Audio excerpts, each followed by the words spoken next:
What's up, guys? We're about ready to do a podcast here with Arden Cho. Hey!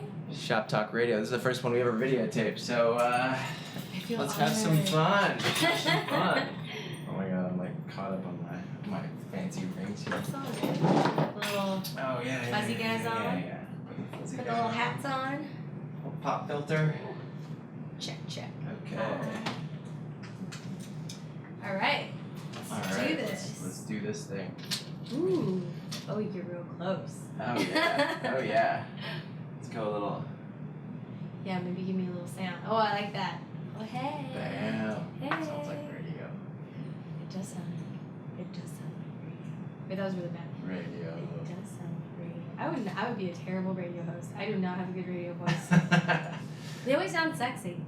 You'd be like, radio. Radio. There you go. What's up, Get your video voice Good on. morning. Good afternoon, friends. Let's do a little test. Check. Check. Hello, Arden Cho. Hello, Nick Oaken. Oh. We're here in New York at my hotel. That sounds really bad. That's like sexy over there. We're here for Fashion Week. Right in between shows. Now I'm trying to sound sexy now because it's radio. Oh my god. Hearing this as you're playing it is crazy. It's crazy, right? This is hilarious. Is this in the video? Yeah. I love this. Okay. Yeah. All right. It's in the video. All right. Okay. Are you ready? I'm ready. Are you ready? Oh, I'm ready. I was born ready. No, I'm just kidding. I was not. All right. Up and close. Ready? This is funny. Here we go. What is up, everyone? Welcome to another episode of Shop Talk Radio. We've got Arden Cho from the hit show Teen Wolf on the show today, on this radio show. Welcome. This show today. Hi, Nick. Thanks for having me. Thanks for coming. Well, I mean, we're like running around in between fashion shows. You're here for Fashion Week, and We are. I still can't believe I ran into you at Millie. That was so fun. I know, so crazy. I didn't know you were actually doing the fashion shows. So I know. I mean, it's my first time here at Fashion Week, and I've never done it before. Usually, we're always filming during Fashion Week, and so it's really hard to get away for that whole week of time. yeah, A week is a long time, at least in the working world. But I am so glad we got away and we came to this because this has been an amazing experience. Yeah. I mean, only 3 days, but I already feel like I've been here for 10. We've been to so many shows. When you're going to so many shows, Yeah. it's a lot. It's a lot. But it's fun. Yeah, I can imagine. And we'll jump into that. We'll jump into the whole fashion thing in a little bit. Let's kind of jump back. So you're on the show Teen Wolf, and we've known each other for like 9 years? That's Almost crazy. 9 years? That's crazy. I feel like you met me when I was such a little girl. Like, I was a baby. So, like, doing photo shoots and so shy. It was a Reebok campaign. Yeah. I still Reebok. think it's funny because every time that campaign, people would, like, take photos in Korea or, like, Japan. They'd be like, look, you're on the bus. And I'd be like, oh, Nick shot that. That's too funny. Yeah. That's too funny. So let's like get a little background on Arden Cho here. So where are you from? Well, I was born and raised in Texas. Oh. And I went to high school in Minnesota and college in Illinois. That's my radio voice. That's Was good that okay? radio voice. Okay. Yeah. And I moved out to Los Angeles, Tinseltown, in 2007. Wow. That was probably like that was very good radio voice. Okay, and then I come back to normal, and it's like, ugh. Come on now. Because I feel like it's really hard to keep the radio voice. And then there's a camera here, and that makes me feel uncomfortable. I know. This is actually really weird for me to have. Is it? Yeah, to have the camera. Hey guys. Hi. We're just gonna acknowledge the camera over here. We're breaking the wall. We just broke the wall. Yeah, exactly. So if you guys are listening to this on the audio, then you can go check out the video on my YouTube channel, which we'll link up in the show notes later. Nice. Yeah. I like that. So Arden, tell me, who is probably the most influential person in your life as you were growing up? Oh my gosh. I feel like so many people have been really great. I've had some really amazing mentors in my life. But I think as I get older, I feel like definitely my mom and dad are the most influential. I mean, they are so hardworking. My dad has been through so much. Same with my mom. And to really see them persevere through everything, you know, like immigrating to the US, a country that you don't know the language. Like the older I get, I'm like, I would never be able to move to a country where I don't speak the language and start a life. Yeah. I mean, I was scared just to come to New York for Fashion Week, and I speak English. No, but I mean, I think, and even now, my parents are so supportive, and it's so exciting to see them really understand and appreciate the arts as well. Yeah. You know, my mom is probably my biggest fan. She watches, you know, every episode of Teen Wolf at least twice, if not 3 times. She is so up to date on like my social media. She's amazing. I really, really am thankful. That's good. That's good. What do you think was the biggest lesson that they've actually taught you throughout the years? Definitely to persevere and how important character is and honor and just really, you know, being confident. I think because for them, you know, they had to work so hard. And, you know, we continue to work hard. I feel like when you're a minority, especially in a business where, like in entertainment, I feel like Asians are just starting to really break grounds, and like we're having shows where there are Asian families and things like that. But I still feel like so many people have paved the way, but we're still kind of going. Yeah. And I feel like it's so important to be resilient and to be confident, to really believe in yourself. And I think for me, yeah, those are the things I'm really thankful for, is just how important it was for them to be honorable in character. Like my dad's a grandmaster, so when I was growing up, those are the most important things, like honor, character, strength. A grandmaster. Well, in taekwondo. So like I grew Ah. up doing martial arts, and so That would explain all the jumping photos that we've taken. oh yes. Well, I feel like, yeah, we do have some of those fun photos, but I always feel like photos are so fun when you capture those moments, you know? Yeah. That's like your logo. Yeah. Create your moments. Create your moments. Yeah. So that wasn't even rehearsed, but it almost feels like it was. Okay, back to the sexy radio voice. Get it. I love it. I love it. So let's go back to perseverance, because I mean, you know, when you first start out you moved to LA, and did you have this big dream of becoming an actress? What was going through your head at that time? I think initially when I moved to LA, it was really, I just wanted to be a part of entertainment. I didn't really know where I was going to start. I knew I loved music and I loved acting, I loved theater, I loved art, but I mean, I was fresh out of college. I had very little experience. I'd studied a little bit of theater and grew up with music, but I was really just going blind almost into it and moving out there with a dream and just being really open to whatever life was going to, I guess, throw my way and just whatever doors God would open. Because I think for me, I think the thing that I've learned too is in this business, it's just so much of it is luck. Yeah. I mean, but you have to be prepared for those opportunities when they come. Yeah. But at the same time, it is luck, and it's a lot of hard work. I mean, I think when I look back at almost 10 years of my career, I've probably quit hundreds of times mentally. And I think I'm pretty sure I've said it at least 10 times where I was like, you know what? I can't do this. It's too hard. Yeah. It's just too hard. I quit. And, you know, being in the arts, it's not like the most lucrative job. People think it is, but it's not. I mean, most of the life is grinding and, you know, really working hard or doing free shoots, free jobs, free gigs all the time, right? And so I think the first like 7-8 years were just such a grind. It was so tough that I really didn't know. But it's been an interesting sort of journey, I guess. You know, obviously when I met you, I was doing more modeling and commercials. Mm-hmm. And then eventually led into doing a little bit more acting, but then there was a 2-year point that acting was so tough. I just couldn't book anything. I just wasn't right for anything that I was going in for. And that's sort of when I started doing a lot more YouTube. And that opened up a huge door because YouTube was a way to connect with my fans, and I could do music and create my own moments. Yeah. And ended up doing tours and doing music and shows and released my EP that I worked on with friends. And that was such a interesting chapter of my life. And then, oddly enough, when music was going well and I was telling my agent, like, I think I'm going to give up on acting. I just don't think it's going to happen. I remember chopping off all my hair and telling him I was just going to take a break or, sort of call it quits. I planned out like an Asia tour and I was going to go do all these shows. And then I got that call for Teen Wolf. Wow. And within a week after auditions and meetings and testing for the show and chemistry reads, I was shooting Teen Wolf. That's insane. Yeah, it was a pretty crazy. I remember that was August. Yeah. And now I can't believe we're like over 40 some episodes into the show, and I can't believe that that's been my life for the last few years. That's insane. Well, it was funny because I mean we lost touch for a while because you changed your number. Well, oh wow, way to blast me there. You know what it is? I think there was a point, I think maybe 5 or 6 years into this hustle of LA, that when I was really struggling, I was like, you know what? I need to change things. I remember like I got rid of my phone. I got a new phone. I started taking like improv classes. I cut a lot of people out of my life. Not to say that I was cutting you out.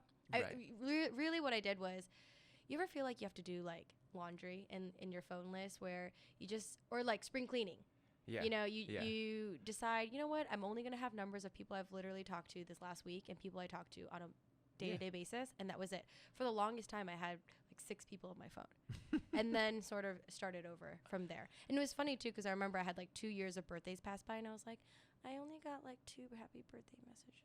And everyone's like, that's because you changed your number and nobody like knows how to contact you. And like, I was off Facebook. I was just not in the whole like social media thing. And, you know, I think I'm in such a better place now where like now I've like reconnected with a lot of people. And, you know, when you go through tough times, I think everybody deals with it differently. I think for me, I just needed that space. Yeah. And I needed to sort of rebuild who I was. Yeah. And that music time really helped me. Like I always tell people my album was like therapy for me.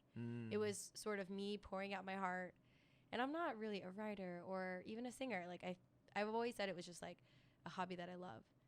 And something that is so powerful and like helpful to me. And writing my album sort of helped me release a lot of those struggles and the pain and sort of close that chapter in my life and to move on to something different and grow up. Like I always tell people, I feel like I've grown up so much in the last 5 years. And it's fun to sort of see the changes from the songs I wrote and the stories that I told and now looking at my life now. Yeah. Well, it's great. I mean, I love seeing you in the state. You definitely have grown, and it's been really cool to see. I'm growing up. You're growing up. It's kind of fun to grow up. It is. I feel like, I mean, we were joking about this the other night, how we're like big kids now, living in this life and having fun. Yeah. I feel like in my 20s, I was so stressed out all the time because I was just, you know, hustling and trying to, you know, get to the next audition or book the next job. And when you're there, you just can't enjoy it. And now I've sort of taken a step back and I'm like, oh my goodness, we get to follow our dreams. Yeah. How amazing is this? We have to like own it and love it and have fun. Yeah. Like I am dead tired right now, but this is still fun.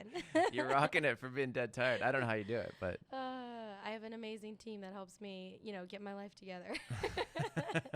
I love when people are like, you look amazing. I'm like, oh yeah, this took 2 hours and at least 4 or 5 people to do this. to do this right here. I know, to do this. I love how in my Snapchats, I love Snapchatting when I have like no makeup on and I look crazy and I'm like, good morning guys, this is what's happening. And then like an hour later it's like, hi. it's like you go from one place to another.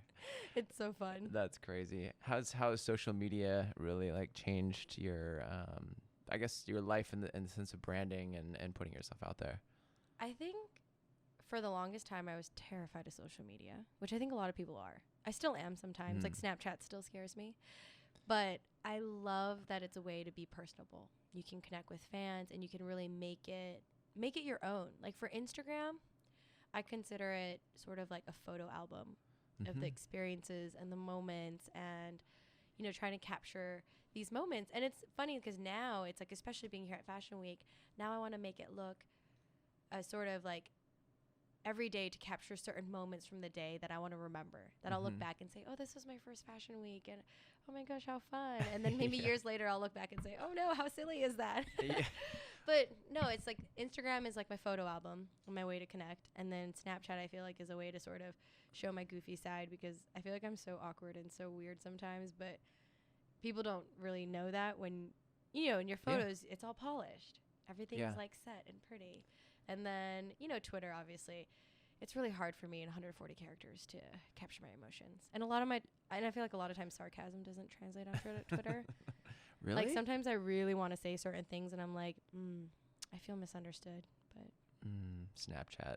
Yeah, Snapchat. That's where it's at. Periscope. How about Periscope? You do the Periscope thing? I have never done Periscope. I feel like that's really scary for me. I mean, even Snapchat, it's all real time. That's scary. Yeah. Like, I feel like at least with Instagram, you can filter and you can like help yourself. And like there are days when like I'm like, oh, I can't leave the house and I'm in my pajamas. But luckily there's a photo I took yesterday where I look decent and that will go online. No, I mean, even on Instagram, there's days that I post really funny things. But yeah. I don't know. Periscope, to be honest, if I could probably handle it, I would do it. I just feel like just Instagram, Snapchat, Facebook, Twitter. I mean, even those, and then email and text messages. I'm like, it's so much. It's just like one more thing. Yeah, and it'll be funny too because my friends will text me and like maybe they'll text me while I'm at work or at a shoot, and I'll see it and I'll be like, okay, I'm gonna reply after I shoot this scene. And then 3 days later, I'm like, hey, I'm so sorry I missed dinner. They're like, yeah, that was. Luckily, my friends get it, but it's so funny because it'll be like, hey, you want to grab dinner? And I'm like on set filming or something. Yeah. I'll text them back later, but that later will be so much later. But luckily, like my girlfriends are so cool and they get it. Yeah. And I love them so much. Like they're the ones who I feel like keep me sane and keep everything together. Yeah, that's They're good. the ones I can call at 11 p.m. and I'm like, I just wrapped. I haven't eaten in like 12 hours. Can we eat dinner? And it's like 11 and they're like, yeah, sure, I can eat again. That's good. Yeah. That's good. Well, let's rewind back a little bit. When you first started to get into acting, I think this is a big thing for Asians in the business and in the arts, and I hear a lot. What was that like with your parents when you were going into acting? Because I know, I feel like a lot of girls and a lot of people can learn from your experience as well. Well, I definitely think that at least at that time, like 10 years ago, pursuing entertainment as an Asian American to your parents is such a disappointment. It's like, you went to university, you have a degree at University of Illinois or Urbana-Champaign. Like my parents are like, you spent money on that. I'm like, I know I spent money and time on that, but I think university was such a good place for me to grow and learn and, gather all these experiences. And really that is where I fell in love with acting because I took theater as an elective. I never knew I would end up falling in love with it and it would be like therapeutic for me because it really was like theater was one of those, well, I need some electives, so let's try this. And it ended up being the most terrifying thing that I'd ever done, and I realized I was really bad at it. But it was something that I wanted to learn. I really wanted to get better, and I felt like learning to like peel the layers was so fun. Mm-hmm. And then, of course, I always felt like growing up there weren't enough Asian women and Asian girls to sort of identify with, as Asian American. You look on TV and you're like, well, who do you see? Right. Who do you see? At the time, growing up, it was like Lucy Liu, Sandra Oh, Grace Park, Tamlyn Tomita, Ming Na Wen, but it's just like there's so many. If you think about it like that, it feels like there's a lot, but at the same time, it was so little. Right. And so I think for me, I was like, I really want to try. And my parents were devastated. But like I said, it took them many years. But I always believe that if you really, truly believe in something and you are genuinely like, this is something I need to do for me and the sake of my happiness. Because I told them straight up, like, I know you guys are worried about me. You're worried that I won't make money or that I won't have stability or I won't have, all these things. But no job and no career is 100% stable. Every career has its, the downside. Even you could, medical students, being a doctor, like sometimes that's tough too. There are a lot of doctors out there. There's a lot of competition. Or like lawyers or like businesses. Yeah, you could be the CEO of a company. It could go under the next day. You have to do something that you love. Yeah. And I feel like that's success. Finding happiness in something that you really, really love and being thankful to even do it or to try. And so I was like, this is something that I need to do. And I think once they finally realized why I was doing it, because I really wanted to be involved and to be a voice and to try and to hopefully be able to make a difference and reach out, which is why I love social media, because it's a way for me to connect with young girls. And like even here at New York Fashion Week, it's like I'm meeting all these young girls that are models at shows and I'm like, oh, you look amazing. And then they're like, can we take a picture? And I'm like, what? Hi. Oh, hi. Thank you. Sure. I'm like, okay, I'll take a picture with you, Miss 5'10" stunning model. And then I forget, like, oh, that's the fan base. Yeah. Like she looks stunning and amazing and I'm like adoring her and she's watching my show. And seeing sort of that crossover has been so interesting. And it's so fun to even see my team being like, how cute is that? Yeah. Look at these like pose, sexy, beautiful models walking down. And then all of a sudden you see them out of like the realm being like, hi, can I take a picture? I love Teen Wolf. And you're like, what? I love you. I think you're gorgeous and stunning. And I loved every piece that you wore and you were just killing it on the runway. Yeah. So it's sort of fun to to see that, and then I'm reminded so much of, you know, why I'm doing this. Yeah. I mean, more so than obviously me loving it. I feel like all that other stuff is really what makes it. Mm-hmm. And what is your why? Why? What is your why? What is my why? What is your why? Why for what? Why I'm doing it? Yeah.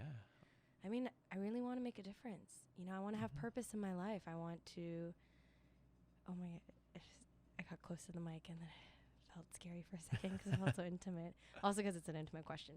No, because I think for me, you know, I feel like the arts are so, you know, intimate, and it's a way to connect, and it's a way to, you know, like you watch a movie and you can feel so many different emotions.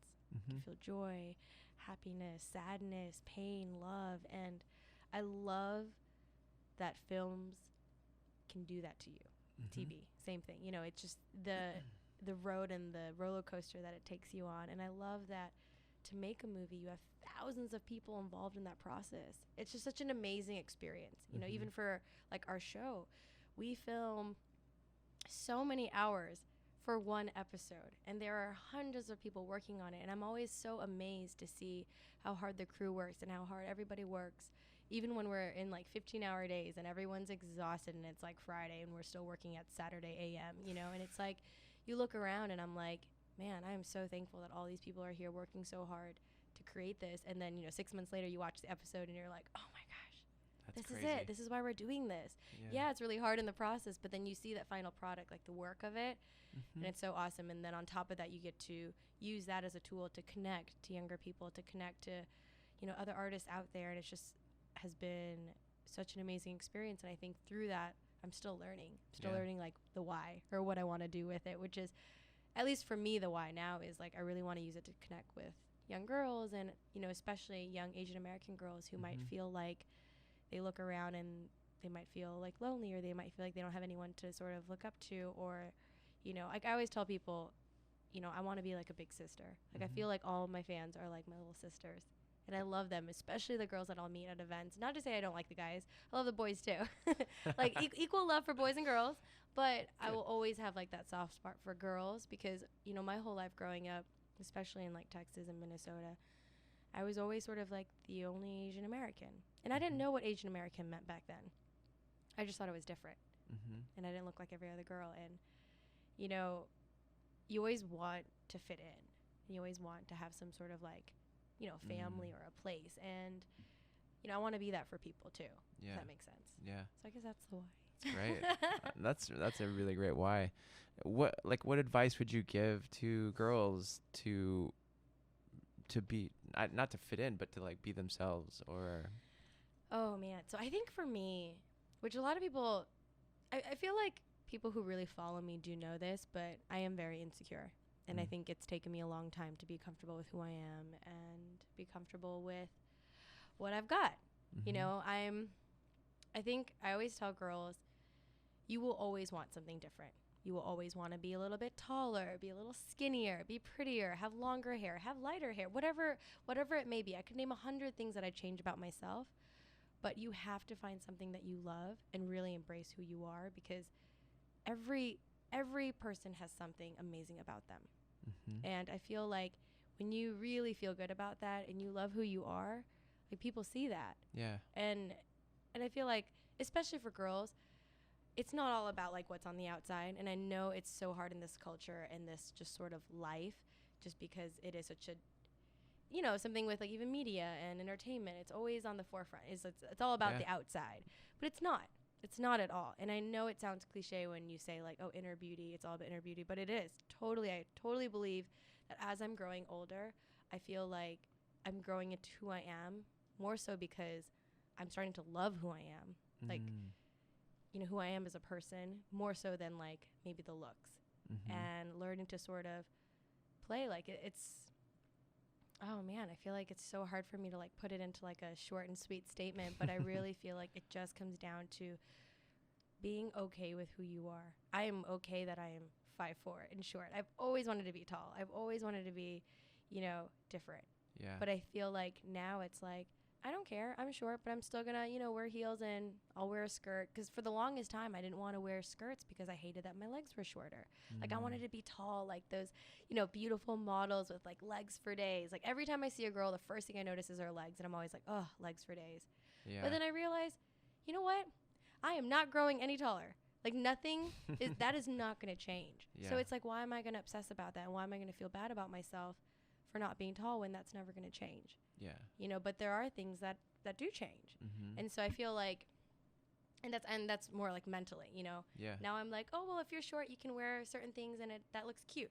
Yeah. As opposed to, like, whatever. So I feel like I'm learning to see the positives and, being happy with who I am. And I think for girls, I'm always saying you have to love yourself. A lot of girls want to be loved. I mean, everybody, no, not just girls. Girls, guys, people, everyone wants to be loved. Essentially, that's what we all live for, to be loved, to be accepted. And I always tell people, if you want to be loved, you've got to start by loving yourself. If you want someone to love you, you have to love yourself. Absolutely. But Absolutely. I guess that's it. That was great. That's great. Thanks. No, I mean, and you're so true. You're so right. And you have to love yourself before anything can move forward, before you have anything to give to the world. Yeah. And you have to be able to love yourself and be able to pass that on. For sure. And the only thing that you can change is how you're being, who you are and how you're being. Totally. And I feel like it's okay if it takes time. I feel like it took me 25 years just to be able to look in the mirror and be okay with how I looked. And some people might say that that's really late or that's weird, but I feel like I'm learning something new every day.